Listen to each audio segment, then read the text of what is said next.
Good afternoon. My name is John with thepinetree.net, and I have the great honor of being here with Rico Oller. Good to see you, John. Glad you're here. Hey, thank you for letting us talk to you for a few minutes. Now, this is one of our little candidate interviews, trying to let people know kind of a little bit of a who, what, where, and why on the people who are running for the various offices. So, you're running for state office. This isn't county supervisor. This is tell us. So, if people are not familiar, what is the general layout of the district? The geography is absolutely spectacular. I mean, it's the most beautiful district you could possibly imagine. It starts up in Auburn and Newcastle and Placer County. And then El Dorado County, it's everything from above Cameron Park all the way up to Tahoe. Right. And then it's all the following counties complete: Amador, Calaveras, Alpine, Mono, Tuolumne, Mariposa, and Madera. So at least if you got to work the district, it's not bad. I mean, it's not bad scenery. Oh, well, man, every day you get to see some beautiful stuff. You've got the entire Highway 49 corridor with just goes through. I was born here, raised here. Right. This is my country, but the prettiest country in the whole, just in the whole world. Now, I know you were a state senator before, correct? Yes. Now, I know you did some really, some pretty progressive things. I know. Tell us a little bit about those years and what you'd like to learn from those and bring those into the future. Well, when I was there the last time, I ran in I was elected in 96. I served from 96 to 2000 in the state assembly, right, 2 terms. And then I served in the Senate from 2000 to 2004, and then I narrowly lost a race for Congress in 2004, and I left politics and went back to private life. And I've been running the business since. Now, for people to get perspective on it, that was Dave Cox followed you in that. Dave Cox followed me in the Senate seat. Okay, exactly. Okay. Exactly. And actually, he was my seatmate. Okay. At the assembly when he first came there, and followed me in the Senate.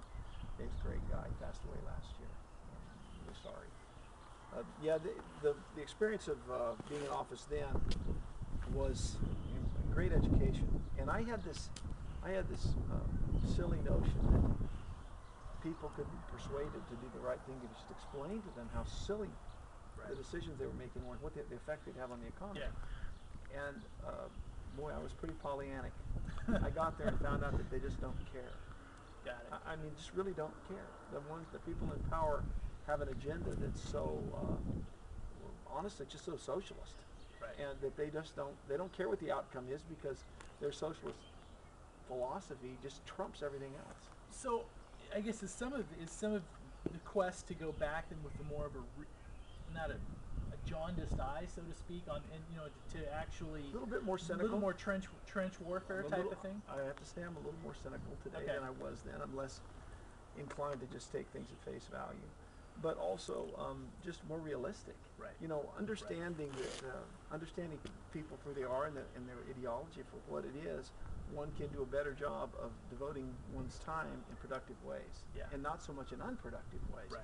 Now, the interesting thing about the legislature is while I was there, while I was at war sort of with the other side in terms of ideology, in terms of legislation, I developed some really close friendships.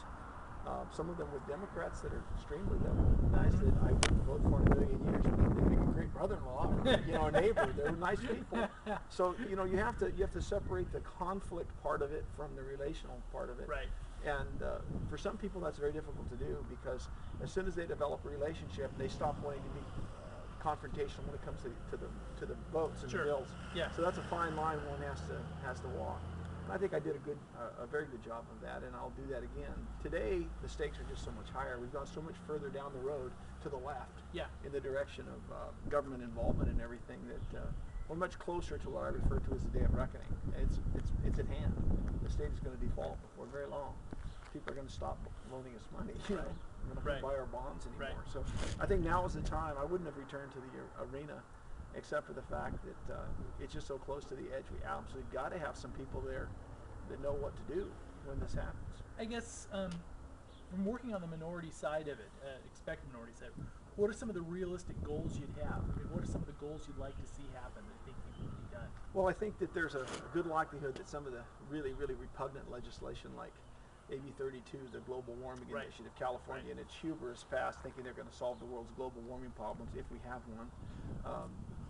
In doing it in a very silly way. I think there's a really good chance that will be, if not repealed, will certainly be set aside or put back, because it's just people don't know on that one, and those put some really onerous burdens on heavy equipment usage, farming, everything else. Isn't Anybody that has a diesel motor. Yeah. Any kind of an engine that's run in the state of California, it's diesel, is going to be subject to the new regulations. And it's what's really it's hard to say this and not use language that would be inappropriate for tape. Right. What really angers me is that a company such as mine, where I have 4 locations, I'm all California. I'm Placerville, San Andreas, Jamestown, Merced. Right. I'm tied to my geography. My relationships are right here. Yep. I can't pack up and just go away and start over.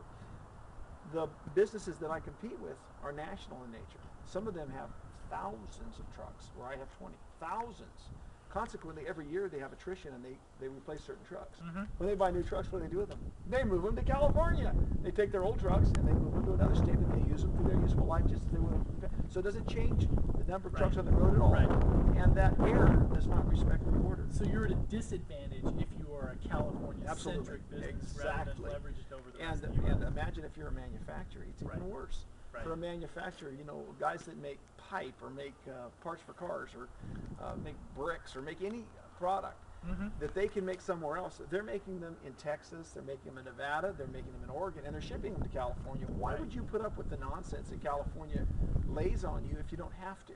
Now, for a guy like me, I love California. I mean, I just can't imagine being somewhere else. I've been to those other states, and I've looked at them. I even considered going to Idaho at one time. And the interesting thing is, can't do it. I mean, we have, the climate and everything else is just phenomenal. The only thing wrong here is our government. You know, and if they freed up the economy just by reducing regulations, set the tax issue aside, just reduce regulations and take that burden off of businesses, people would say, well, I can see a little into the future now. I can tell what it's going to be like. I'll take that risk. I'll buy that new truck. I'll buy that new building. I'll hire those 4 new people. That's how you know, all the economy is everybody's dreams being brought to reality. That's what it is. And if you don't have the capacity to dream because you're scared, you're not going to hire. You're not going to take risks. Right.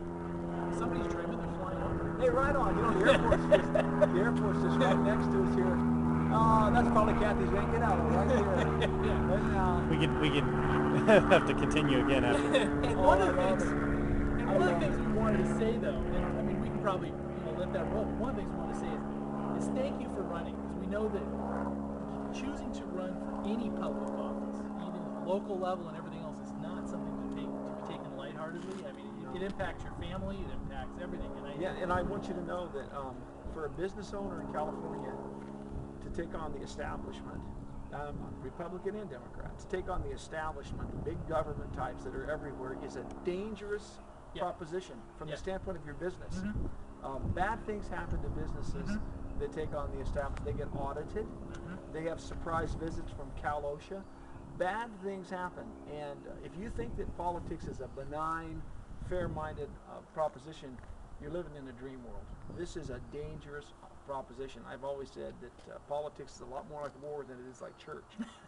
And people need to understand that. And the fact is that most people are not confrontational. They don't want to have contentious conversations.